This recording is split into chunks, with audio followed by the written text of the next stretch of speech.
I didn't know that you can make real money without a degree. I mean, this might sound really dumb, but I didn't know that that was possible or even legal. Boom shakalaka, today's video, I'm joined by JASPREET Singh of Minority Mindset, a million-plus subscriber investing YouTube channel, and he is a true rags to riches story. He's going to share with you guys today how not to go broke while becoming rich investing in cryptocurrencies and other assets. Stay tuned. What's up, JASPREET? Welcome to the channel. Great to have you. Thank you so much for having me. Yeah, it's a pleasure. So actually, I'm very, very excited to have you on the channel because I actually saw one of your videos about 4 years ago. You made a video about a few things you should know before buying Bitcoin, and it turned out to be a very popular video. And I actually noticed that video a while ago, and then we just got into contact with each other. So we're going to have you on the channel and pick your brain about money. All right, let's do it. Yeah. So first thing I want to know, it seems like you have a pretty good grasp of everything that's going on in the realm of finance, because you make a lot of videos. You make some about real estate. You make some about becoming a millionaire. You make some about saving your first $1,000 or whatever it may be. You've done videos about cryptocurrency. So what's your overall feeling of the markets right now? Well, I think the things that are good is that our economy is finally starting to open back up compared to 2020. My concern, obviously, is, like we would talk about on our channel, is the way that we came out of this recession, one of the biggest recessions in the history of time, right? We talk about the 2020 crash and pandemic being one of the worst recessions since the Great Depression. That recession lasted 2 months. Now, the reality about investing in assets and everything is there are market cycles. You have times where markets go up and down. This is the reality of our economy. And what we are seeing is the government and the Federal Reserve are trying to create a system where there's no risk. I mean, we saw one of the fastest and biggest crashes in the history of time, and then the Federal Reserve Bank came out and they opened up the money printer, started unlimited quantitative easing. They propped up the stock market and put in a whole bunch of cheap dollars into the economy to stimulate the economy, to kind of eliminate this whole idea of risk, because they don't want to see investors, institutions, and maybe people too lose money. So that's concerning to me. And, we're starting to really see the effects of all this money printing. We're seeing inflation growing. We're seeing the price of things skyrocketing. The Fed and the government keep saying that this is transitory, but they keep saying that we don't know how long this transitory inflation is. So, I am very concerned about the health of our economy, our dollar. But at the same time, I'm very optimistic about the American economy because we are the strongest economy in the world. So, it's kind of like that dichotomy where, I believe in the economy, but I'm really concerned about everything that's going on. Yeah. Yeah. And it's going to be interesting. And I definitely want to delve into different asset classes with you. But I guess before we get into that, for people who don't know about you, just give us a brief overview of how you got into finance, how you got into YouTubing and all this different stuff. So what's your background? So I grew up in a very traditional Indian household. My parents are immigrants from a state in India called Punjab. And like most Indian immigrants, they told me that if I wanted to become successful, I had to become a doctor. So since I was a child, probably since I could start talking, they used to always tell me that if you want to become successful, JASPREET, you need to study hard and become a doctor. And if you don't grow up in, one of these households, it's kind of hard to understand what that really means. And because, when I tell some other friends, some of my non-Indian friends, they'll say, oh, okay, so they just told you needed to become a doctor. No, it was like you either become a doctor or you're a failure. When I was in 8th grade, my dad got me a tutor, and I was doing really bad in English. I was like almost failing English because English was my second language. And my tutor wasn't for English. It was for the MCAT, the Medical College Admission Test, the test that you take towards your end of your college career to get into medical school. So when I say that I was supposed to be a doctor, it was like very serious. I didn't grow up learning about money, entrepreneurship, any of that. All I learned was if I wanted to become successful, I need to study hard in school. And, I saw how hard my parents had to work because my parents came to this country with less than $100. So, I was always raised with this idea of work hard and, do the right thing. So I didn't grow up with any of this type of financial education. I kind of fell upon it because I always loved this idea of entrepreneurship. I didn't know what entrepreneurship was. It was just something that I was doing. When I was a kid, I was mowing my neighbor's lawns. I was delivering newspapers. I started playing a drum at Indian weddings called a dole. And I started creating these kind of small side gigs, side hobbies. And these slowly transitioned into real businesses. And I didn't know that you can make real money without a degree. I mean, this might sound really dumb, but I didn't know that that was possible or even legal. I thought you needed a good degree in order to make more money. It's just the way that I was taught. And so when I went to college, this is where I started developing the minority mindset. I went to college and I saw that everybody around me was partying. I thought people went to college to go and study. I thought people would be studying in the chemistry labs on Friday nights. I go there and everybody's partying and doing all this stuff that I didn't know you did in college. So I was like, wow, what do I do here? I was working in the wedding business in high school, like I just said. And that kind of got me transitioned into working into the event planning business because I started hosting teen parties in my junior and senior year in high school. So now I'm like, instead of me going out and partying and blowing all my money like the majority of people, how about I start hosting the parties? So my freshman year, I started going to all the clubs and bars and venues on campus and started asking them, hey, can I host a party here? And a lot of them said yes. So now all of a sudden, I'm a freshman in college hosting parties pretty much every single week, if not at least every other week when I was starting off. And now we have this party promotion, which grew into an event planning business. And from there, I started learning more about money, started reading books and started investing. I bought my first rental property when I was 19 because the market was still coming out of the 2008 crash. Property prices were so low. I told my dad that I wanted to be a real estate investor. He was like, you're dumb, go study. And that was how I got started. And so that was my kind of initial entrance into financial education and entrepreneurship. And then I started Minority Mindset, which has nothing to do with the way you look, your ethnicity, or your skin color. It's the mindset of thinking differently than the majority of people, with the whole idea of just teaching the things that I wish I knew when I was getting started. Yeah, man, that's a great story. And that was brilliant, deciding to host the parties. I actually kind of had a growing up situation similar to you. With my parents, it was be a doctor, a lawyer, or a failure. I became an attorney because when my parents said that if you're not going to be a doctor, you have to at least go to law school. So I ended up going to law school part-time while running my businesses, the other part. Oh, that's awesome. And so, I mean, we both kind of grew up with the same financial misinformation as everybody else. I think because our parents' generation, they grew up where if you were a doctor, you did pretty well in life. Whereas nowadays, if you're a doctor, you graduate with $250,000 of debt that you probably never get out from under, because as your income grows up, so do your expenses. So and your taxes. Doctors are paying the highest taxes, and they just went up for doctors. Oof. Yeah.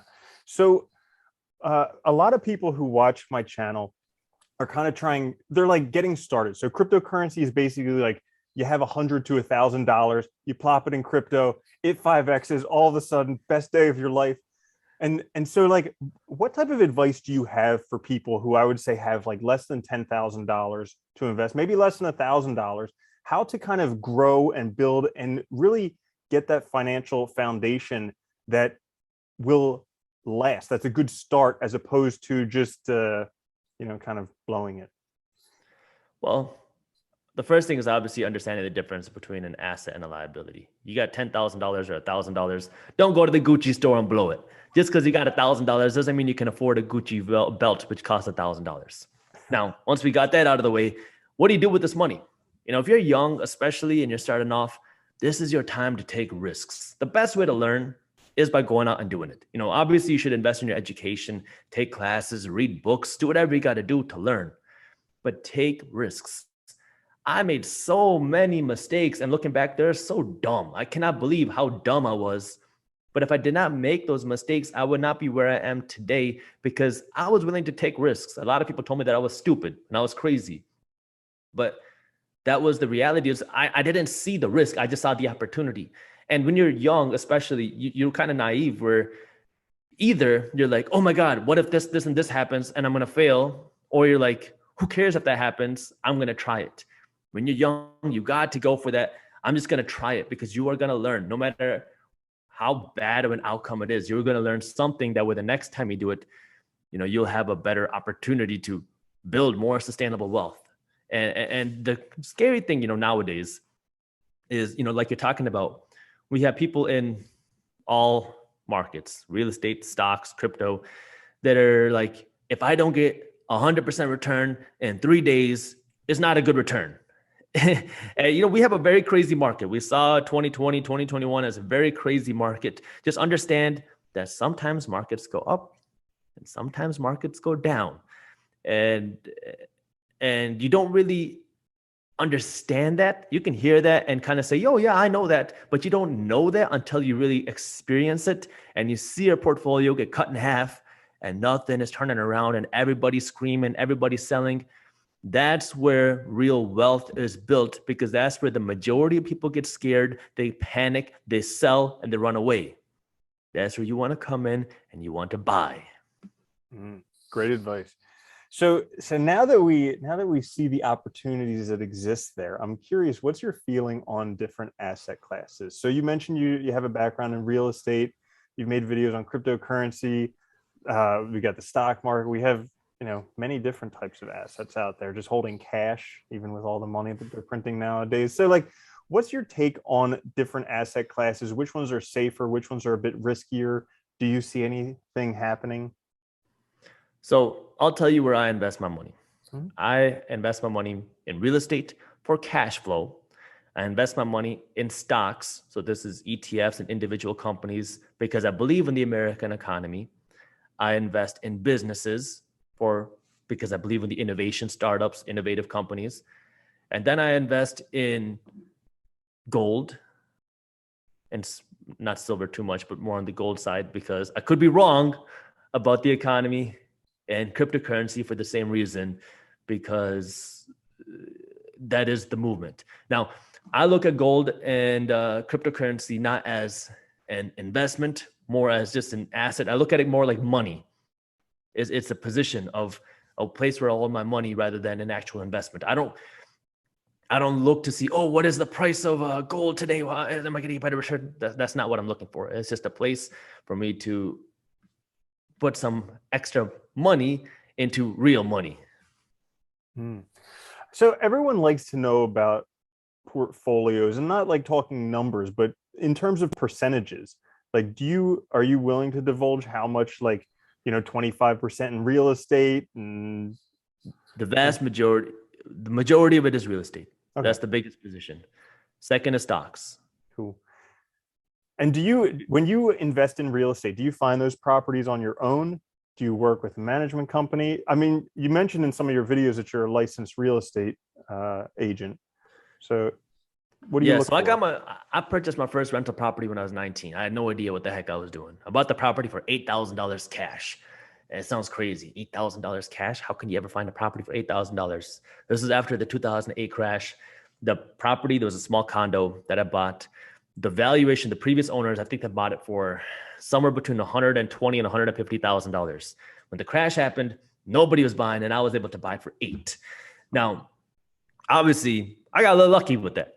I had no idea what I was doing. I got lucky with the timing. Now, after that, I went out and I was like, I need to be involved in real estate, because I started renting that out for $600 a month. And I was like, I need to do more. So I went out and I got my real estate salesperson's license. And I started being a agent to help people buy and sell their home. As soon as I started doing that, I realized I hated being a real estate agent. I hated being a real estate salesperson. I like to be on the investment side. But I started to build a team. I started to meet more people. So now I work with a whole bunch of different real estate agents, real estate management companies and people.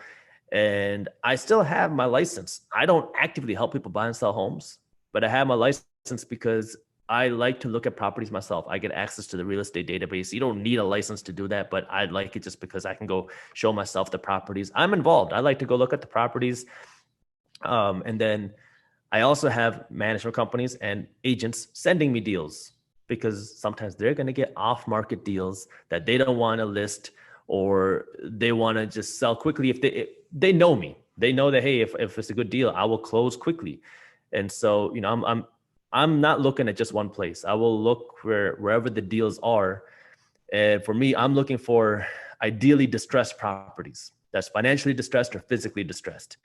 So physically distressed means a property is broken down, especially just cosmetically, because sometimes you'll have a home that's worth, let's just say $150,000, but it needs brand new carpet. It needs new paint. It smells like crap. It's got holes in the walls. If a person who wants to live in the home comes in and sees this, they're going to walk right out because it smells like crap. That's an opportunity for me because I have a good team of contractors who can turn it around, renovate it.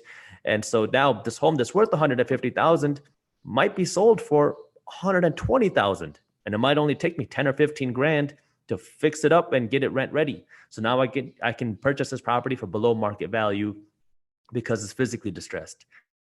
Financially distressed properties are a little bit different. This is more on your apartments, commercial type properties, where the last one was a 20-unit apartment complex that I purchased. It was almost completely vacant. The owner at the time didn't know what he was doing. He had too much debt. He didn't know how to manage the property. Tenants were not paying. He only had a few tenants in there. And so that's when we were able to buy the property way below what it was worth. Kicked out the people that weren't paying, cleaned out the apartments, renovated them a little bit, made them look a whole lot nicer. And then we just marketed them a whole lot better, got the property fully filled up. But we got to buy the property at a way below market value price just because it was financially distressed. The person who owned the property was bleeding cash. They couldn't afford their debt payments. They couldn't afford to pay the bills. So they needed to sell quickly. The banks were forcing them to sell. And so we were able to come in and buy fast. That's awesome. And that's a great strategy because we talk about that stuff with buying cryptos all the time, buying the ones that nobody's talking about that really have solid fundamentals, but just isn't in the limelight at the moment. And then eventually just pumps once everybody realizes that it's doing well. So kind of the same thing with the crypto. And I think when it comes to investing, the mistake that a lot of people make, and this goes across asset classes, real estate, stocks, crypto, people have a tendency, especially if you're not educated in that space, to follow what's hot. And so so what do I do? Well, let me buy this and hopefully sell it for a profit. There's no strategy involved. A deal that's good to me might be bad to you. And a deal that's bad to you might be good to me. It just depends on what your strategy is. So, in real estate, I look for certain types of deals. For other people, they might not look at single family homes. They might not look at multifamily properties. That's fine. Just depends on what's good for you. And the stock market, oh my God, one of the worst questions you can ask someone is, what stock should I buy? Because there's so much more to that. How long are you looking to invest your money? What is your goal? Do you want cash flow from dividends, or do you want to see appreciation? Do you want higher risk? Do you want growth? Or do you want more of a stable type of company? There is so much that you need to know when it comes to like picking the stock. I mean, that's just like a small piece of the equation. You need to know when to buy, how to buy, what is your strategy, and then how to sell. And that's the thing that I think a lot of people get confused is when it comes to investing, you need to know your strategy. And that's one of the things that I've been really pushing hard, especially, when it comes to investing in things like the stock market. You need to have a strategy.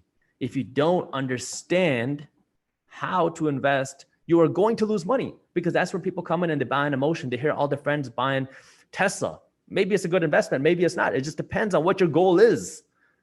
And then they buy it because they hear everybody else talking about it. And then they hope they can sell it for a profit. That is not a strategy. So you mentioned strategy, and I think that's a really important topic because a lot of people, when they get into stocks or cryptocurrency or really any types of investment, they're new. And really the first things they hear about are the most popular things. So they hear about Tesla, they hear about Dogecoin, they hear about all these different things. Yeah. And that's what draws them in. And they may see gains there. They may also see losses there. Right. So, getting an education in these types of things, people can watch your YouTube channel, Minority Mindset. Do you have any books that you recommend? So we have a free ebook. If it's okay, I can give you the link to it. theminoritymindset.com/stocks. This is a guide on stock market investing, how to invest your money in stocks, how to come up with the strategy, some of the different strategies. I mean, that's why we wrote that book. And I'll give you the link if you want to put it in the description. Yeah, definitely. There are so many different, in terms of other books, there's so many different types of books that you can read. Read Warren Buffett's book, read Snowball. That just talks about, it's not a how to invest book, but you'll learn how his brain worked. I mean, there's books like One Up on Wall Street. And there's so many books out there where you need to also learn both sides. You need to read books about, okay, I want to be a long-term investor. Let me read that book. But also learn a little bit about trading. That doesn't mean you need to be a trader, but you understand the mindset, you understand what's going on, because it'll help you understand what's going on in the short term in the market. Because in the short term, you're going to see huge price fluctuations that might not make any sense. Well, that's the trading going on. But over the long term, that's the valuations, that's the fundamentals. And so you need to understand a little bit of both and know what your goal is, but you need to understand the other side. That way you can really understand what's going on in the market. That's a great point. Are you right now? There's a lot of, I'm sure it's probably the same in stocks and real estate, but in cryptocurrency especially, there's like a lot of, I would say it's like brimming on FOMO frothiness going on right now. Like there's a lot of expectation in the markets about what's going to happen in Q4, and so are you actively trading cryptocurrencies, investing in NFTs? I mean, what's your exposure in the market? I don't trade. I don't trade anything. I do buy. Look, for me, again, cryptocurrency, I don't look at it as a traditional investment. I look at it as a type of money. And I actually treat it like money because we have a decent sized team here at Minority Mindset. And one of our writers, a newer writer, works overseas. And in the country that he lives in, PayPal doesn't work. We try to use another payment system, which took forever. And he's like, you're going to have to wire me the money. Now, I hate going to the bank to wire money. I mean, it is such a pain. It takes forever. I hate the fact that I have to sit there, wait 15 minutes for them to drop the paperwork, do all that, then I got to sign it. I mean, it's just a waste of my time. So I asked him, I was like, hey, can I just send you Bitcoin or Ethereum? He said, sure, here's my wallet.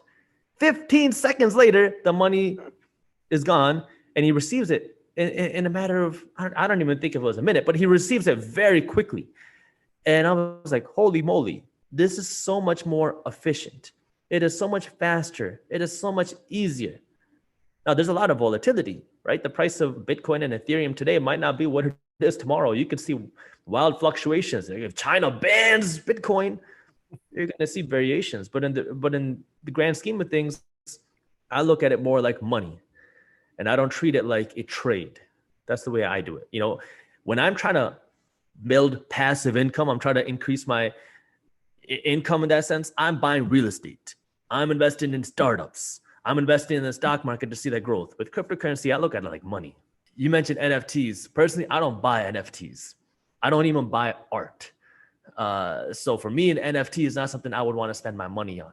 But it's something I would consider investing in because there's a lot of power in the whole idea of being able to formalize something on the internet, to create this digital asset. Because the reality is, hey, look, you and I grew up in a generation where we were playing outside, doing a lot of things, hanging out with our friends by knocking on the door. Young people nowadays are doing it all digitally. What do you think is going to happen in the next generation and the generation after that? Do you think people are going to go back to just knocking on doors saying, hey, how are you doing? No, everything is going to be digitalized, including assets. So am I buying them? No. But would I invest in them? Yeah. Yeah, there's definitely some interesting ones. Like I saw some passive income generating NFTs, and those are definitely interesting because, you know, as long as the underlying asset that it generates is valuable, that could be a worthwhile investment. Yeah, just beware of the risks. There's a lot of risks, but there's a lot of risks. Definitely. So you understand that. Definitely. So I wanted to ask you, there's speculation about the stock market crashing, about real estate crashing, and I'm sure there's always speculation about crypto crashing. So what's your feeling on that happening in the next few years? And do you think that, you know, it's just going to pretty much affect almost all markets in general or specific ones? The markets will crash. It's a fact. The question is when. Every asset class, cryptocurrency, real estate, stocks, go through asset cycles. There's times where the market goes up. There's time where the market goes down. It will come down. We don't know when, but it will. It's really hard to give a guaranteed date. That's one thing I cannot do because there's so many questionable things that can happen. Like when 2020, that crash happened, nobody thought that the Federal Reserve Bank would open up unlimited quantitative easing. Even at the time of us recording this video, the Federal Reserve Bank is still printing $120 billion a month and taking this cash and pumping it into the markets. You can't predict that. No one predicted that the government was going to create an eviction moratorium and a foreclosure moratorium to prevent these things from happening. So there's a lot of uncertainty, the X factor, I like to call it, which you can't predict. But what we do know is we are printing a lot of cheap money.